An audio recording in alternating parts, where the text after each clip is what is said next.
Hi, this is Shar with Love Reconciled, and today in this video I'm going to talk about the Paycheck Protection Program SBA loan. So if you've already gotten your money or you anticipate getting your money, you really want to listen to this information because it's going to be so important and it's going to prevent you from having to pay the money back.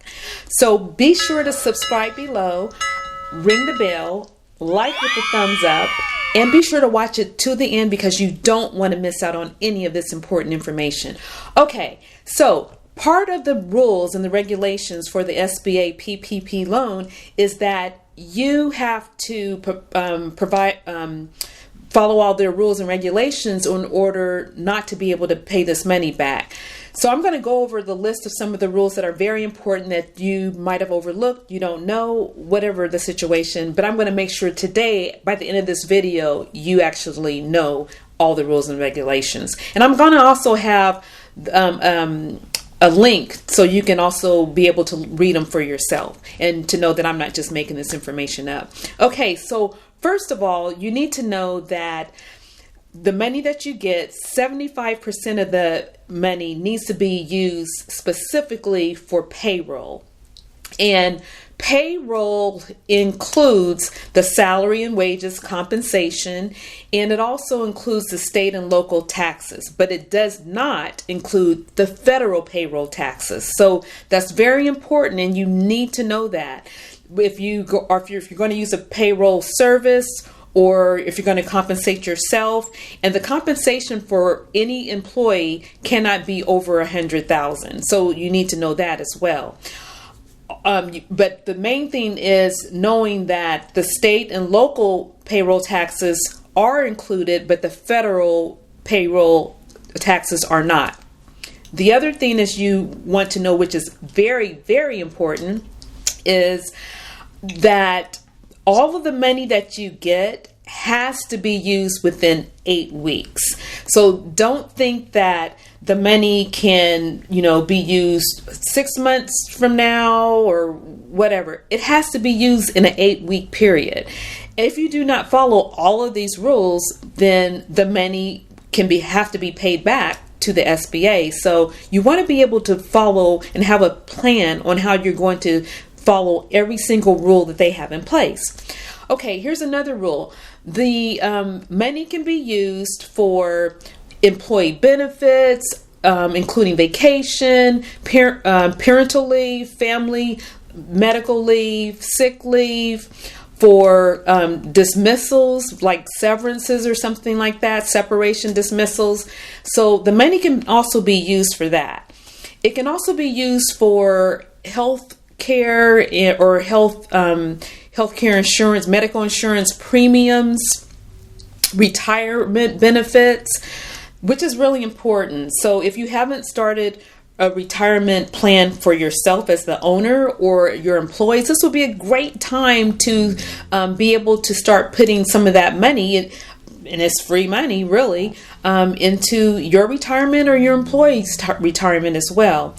Also, the money can be used if you wanted to give bonuses as far as essential worker type bonuses, because if your staff is still out there working or they're still in the office, that probably means that your employees are essential workers. So there's bonuses that can be given for them being essential workers.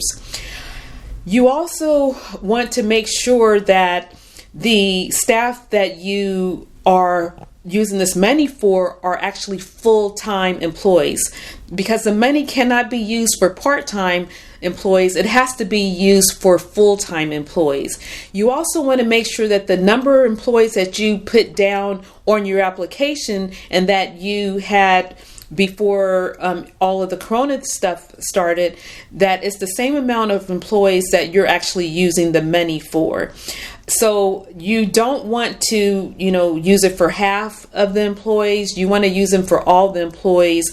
And if you're not using it for all of the employees, and you dismiss some of them, then you want to be able to use document that some of the money went towards some of the employees that had to be dismissed.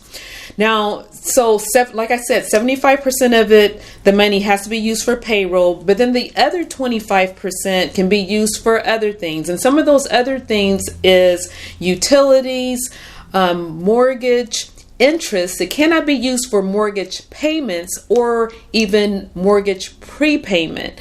So that's very important to know, because it only can be used for mortgage interest. However, it can be used for rent payments.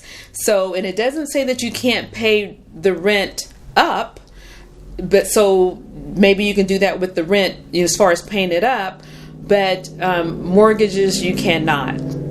And that's very important. So that's the other 25%.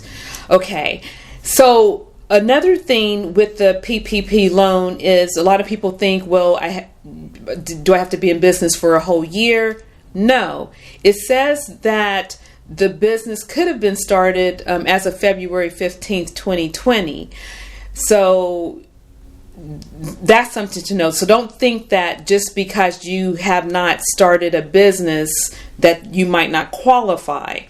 Of course, the rules are changing every day. So you know, what I'm trying to do is just, you know, give you information, because the rules as far as the regulations, as far as the payback, I don't think that's changed that much. So you want to just make sure that, like I said, you're writing down this information and that you're going to follow the rules.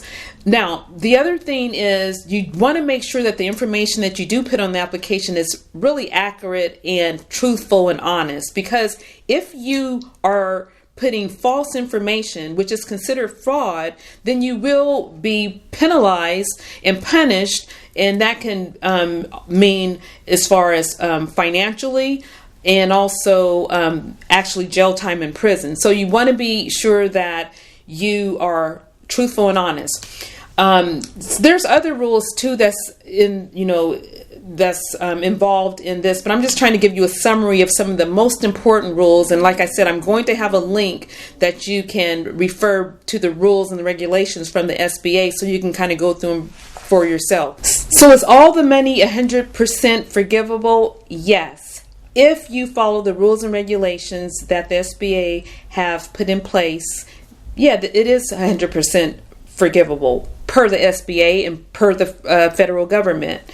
But the main thing I really want to emphasize is be sure to make sure all the money that you're given is used up in that 8-week period, is per the SBA regulations, to make sure that you're in compliance and follow all the other rules that I went down, and your money should, per the SBA and federal government, be 100% forgivable. And let me tell you one more thing. At the end of the 8 weeks, what you're supposed to do is write a letter to the financial lender or institution that gave you the money with your documentation requesting that the loan is forgiven.